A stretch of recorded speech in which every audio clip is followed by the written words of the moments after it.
Pilot को दिखाया जाता है जो वीडियो कॉल करता हुआ अपनी बेटी से अपने प्लेन की तरफ जा रहा होता है।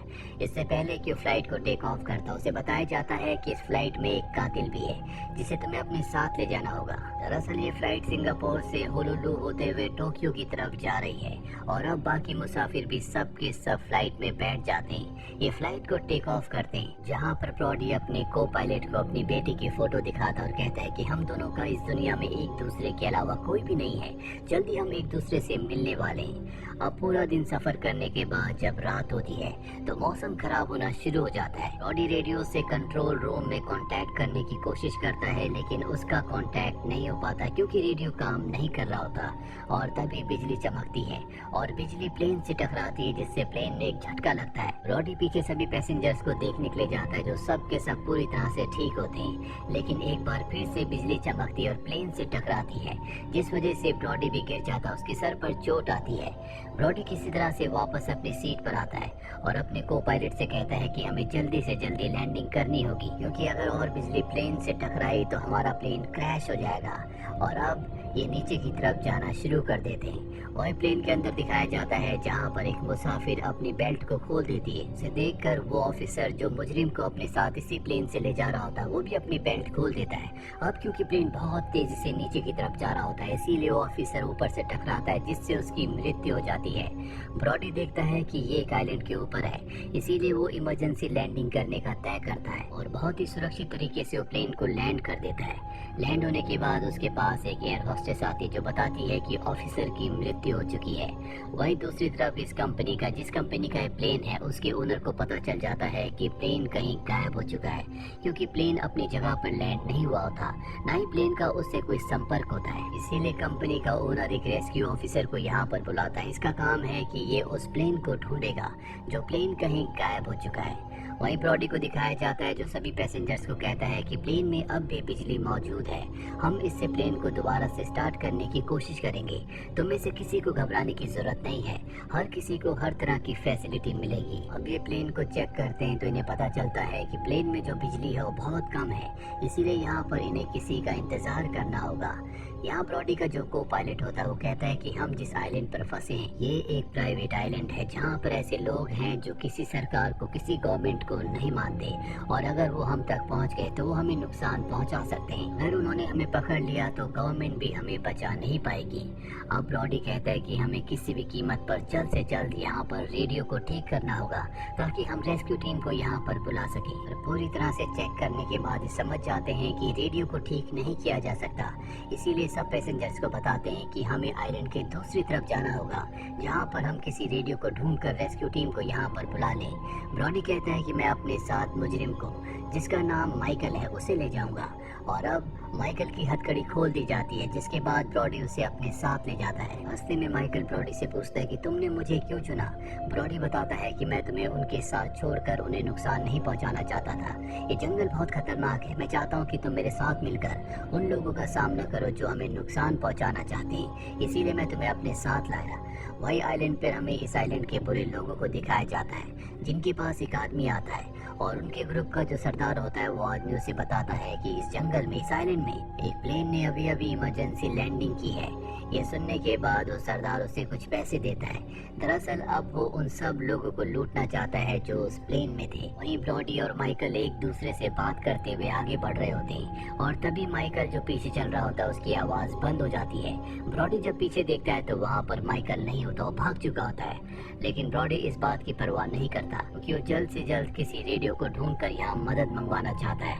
वो एक बंद फैक्ट्री तक पहुँचता है और जब वो उसके अंदर जाता है तो वहाँ पर एक कॉलिंग मशीन होती है जो खराब होती है, पर ब्रॉडी उसे ठीक कर लेता है और हेल्पलाइन को बताता है कि वो किस आइलैंड पर है, कहाँ पर फंसे हुए हैं, लेकिन उसकी किस्मत अच्छी नहीं होती। हेल्पलाइन पर जो होता है वो उसकी बातों को अच्छे से समझ नहीं पाता, इसीलिए अब ब्रॉडी अपनी बेटी को कॉल करता है और उसे इस आइलैंड की पूरी इन्फॉर्मेशन देता है और कहता है कि तुम इसे मेरे सीनियर्स को कंपनी के ओनर को दे देना। जब ब्रॉडी बात कर ही रहा होता है कि तभी पीछे से एक आदमी उस पर हमला कर देता है। ब्रॉडी उसका सामना करता, उसका मुकाबला करता और उसे मार मार के बेहोश कर देता है। ब्रॉडी को लगता है कि अंदर कोई आ रहा है और तभी तभी पैर कोई अंदर आता है। ये और कोई नहीं बल्कि माइकल होता है, जिसके पास अब गन्स भी है, क्योंकि उसने इस आइलैंड के कुछ गलत लोगों को मारकर उनकी गन्स हथिया ली हैं। माइकल को पता होता है कि ब्रॉडी यहीं कहीं है, इसीलिए ब्रॉडी को आवाज लगाता है। ब्रॉडी उसके सामने आता है, माइकल उसे हथियार देता है और कहता है कि बिना हथियारों के हम यहाँ पर सुरक्षित नहीं रह सकते।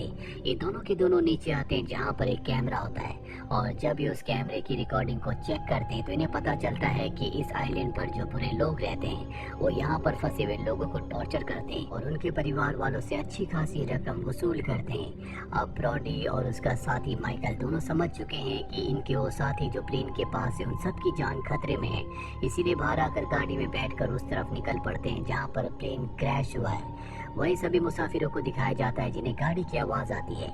उन्हें लगता है कि ब्रॉडी आ गया है, लेकिन ये ब्रॉडी नहीं होता बल्कि वो गैंग होती है जो गैंग इस आइलैंड पर रहती है। वो पूरी की पूरी गैंग इन सब के सामने आकर गोलियां चलाती है। इसके बाद गैंग का जो लीडर होता है वो को पायलट के पास जाता है और कहता है कि मुझे पैसेंजर्स की लिस्ट चाहिए। एयर होस्टेस उसे लिस्ट दे देती है जिससे उसे पता चलता है कि प्लेन का जो मेन पायलट है ब्रॉडी वो यहाँ पर नहीं है। वो को पायलट से ब्रॉडी के बारे में पूछता है। वो बताता है कि ब्रॉडी किसी काम से जंगल के अंदर गया था लेकिन अब तक वो लौट कर नहीं आया। वहीं ब्रॉडी और माइकल ने गोलियों की आवाज सुन ली होती है, इसीलिए वो इस जगह पर आ जाते हैं, पर ये दोनों के दोनों छुपे हुए होते हैं। यहाँ पर एक लेडी बहुत ज्यादा डर जाती है, भागने की कोशिश करती है लेकिन उसे मार दिया जाता है। ब्रॉडी उनकी मदद करने के लिए जाना चाहता है लेकिन माइकल उसे पकड़ लेता है। इसके बाद गैंग का लीडर यहाँ पर अपने 2 लोगों से कहता है कि तुम प्लेन में जितना भी कीमती सामान है सब लेकर आओ और खुद वो सभी पैसेंजर्स को गाड़ी में बैठाकर यहाँ से ले जाता है। वहीं जब उसके दोनों आदमी गाड़ी से कीमती सामान निकाल रहे होते हैं भी वहाँ पर ब्रॉडी और माइकल आ जाते हैं जिनके पास खतरनाक गन्स हैं।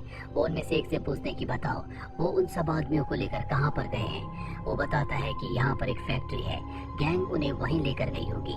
वहीं दूसरी तरफ हमें ब्रॉडी की बेटी को दिखाया जाता है जो उस रेस्क्यू ऑफिसर तक पहुंच जाती है और उन्हें आइलैंड की लोकेशन बताती है जहां पर प्लेन को इमरजेंसी लैंड किया गया है। अब ये उस आइलैंड को स्कैन करके प्लेन को देख लेते हैं और अभी तय करते हैं कि रेस्क्यू ऑफिसर अपनी एक टीम के साथ वहां पर जाएगा और जल्दी वहां पहुंच जाते हैं जहां पर इन्हें कोई भी नहीं मिलता। पर जब ये प्लेन के अंदर जाते हैं तो वहाँ पर ब्रॉडी ने इनके लिए मैसेज छोड़ा होता है जिसमें उसी फैक्ट्री का पता होता है जिस फैक्ट्री में वो पूरी की पूरी गैंग सभी पैसेंजर्स को ले गई है। ब्रॉडी और माइकल को दिखाया जाता है जो एक जीप से उस जगह पहुंच जाते हैं जहां पर वो फैक्ट्री है। उस फैक्ट्री के अंदर गैंग का जो लीडर होता है वो सभी पैसेंजर्स के वीडियोस बना रहा होता है ताकि उनकी कंट्री को, उनकी फैमिली को ये वीडियोस भेजा जा सके और उनसे मन चाहे चीज करवाई जा सके। और अब वो सब के सब पैसेंजर्स को एक कमरे में बंद कर देता है। ब्रॉडी और माइकल भी यहाँ पर पहुँच जाते हैं जो कई गार्ड्स को मारते हुए उस कमरे तक पहुँच जाते हैं जहाँ पर सारे के सारे पैसेंजर्स हैं। ये उन सब के हाथ खोलते और उन्हें बताते हैं कि जल्द से जल्द हमें प्लेन तक पहुँचना होगा क्योंकि वहाँ पर रेस्क्यू टीम आने वाली है। ये सब पैसेंजर्स को बस के अंदर बिठाते हैं। माइकल बताता है कि बाहर बहुत सारे लोग हैं, हम वहाँ से नहीं निकल सकते। लेकिन जब ब्रॉडी देखता है कि सब के सब परेशान हैं तो माइकल से कहता है कि मैं बाहर जाकर उन सब का ध्यान भटकाऊंगा, तब तक तुम पैसेंजर्स को लेकर यहाँ से निकल जाना। इसके बाद ब्रॉडी उस गैंग के लीडर के पास जाकर कहता है कि जल्दी हमारे यहाँ पर लोग आने वाले, तुम्हें हम सबको यहाँ से जाने देना होगा। लेकिन वो उसे मारना शुरू कर देते हैं और वो उसे गोली मारने वाले होते हैं कि तब तक रेस्क्यू टीम के ऑफिसर्स यहाँ पर आ जाते हैं जो गोलियां चलाते हैं जिसमें कई गैंग के लोग मारे जाते हैं। वो ब्रॉडी को बस में बिठाते और सब के सब यहाँ से निकल जाते हैं। गैंग का लीडर देखता है कि उसके लोगों के साथ उसके भाई की भी मृत्यु हो चुकी है जिससे वो आग बबूला हो जाता है और कहता है कि हम उनमें से किसी को नहीं छोड़ेंगे। वहीं में ब्रॉडी को दिखाया जाता है जो रेस्क्यू टीम के साथ होता है। वो बताते हैं कि हम एक छोटी सी टीम है लेकिन अभी और भी लोग यहाँ पर आने वाले हैं जो तुम सबको यहाँ से निकाल लेंगे। ये सुनकर ब्रॉडी की टेंशन और बढ़ जाती है क्योंकि वो जानता है कि वो गैंग जल्दी इन तक पहुँच जाएगी। ब्रॉडी कहता है कि मेरे पास एक आइडिया है। ये सब के सब प्लेन तक पहुँच जाते हैं जहाँ पर ब्रॉडी सभी पैसेंजर्स को प्लेन में बैठने के लिए कहता है क्योंकि वो जानता है कि जब तक रेस्क्यू टीम यानी कि दूसरी टीम यहाँ पर आएगी तब तक वो गैंग का लीडर इन सबको मार देगा। अब यहाँ पर जो टीम इन्हें बचाने के लिए आई होती है इनके पास ऐसा सामान होता है जिससे प्लेन को ठीक कर सकते हैं और अब ब्रॉडी उनके साथ मिलकर प्लेन को रिपेयर करना शुरू करता है। लेकिन तब तक गैंग वाले भी यहाँ पर आ जाते हैं जो इनके ऊपर हमला करते हैं। दोनों तरफ से गोलीबारी होती है और इसी गोलीबारी के बीच ब्रॉडी कहता है कि मैं 5 मिनट में प्लेन को स्टार्ट कर दूंगा। वो माइकल से कहता है कि तुमने मेरा बहुत साथ दिया, और गोलियों से बचता वो प्लेन तक पहुंच जाता है, जहां पर वो अपने को पायलट के साथ प्लेन को स्टार्ट करता है। वही माइकल की गोलियां खत्म हो जाती है, और जब वो गोलियों को चेक करने के लिए उस बैग को चेक करता है जो यहाँ पर रेस्क्यू टीम लेकर आई है, तो उसके अंदर पैसे होते हैं। वो दूसरे बैग को चेक करता है तो उसमें उसे गोलियां मिल जाती है, जिसके बाद एक बार फिर से वो गैंग के ऊपर हमला करता है।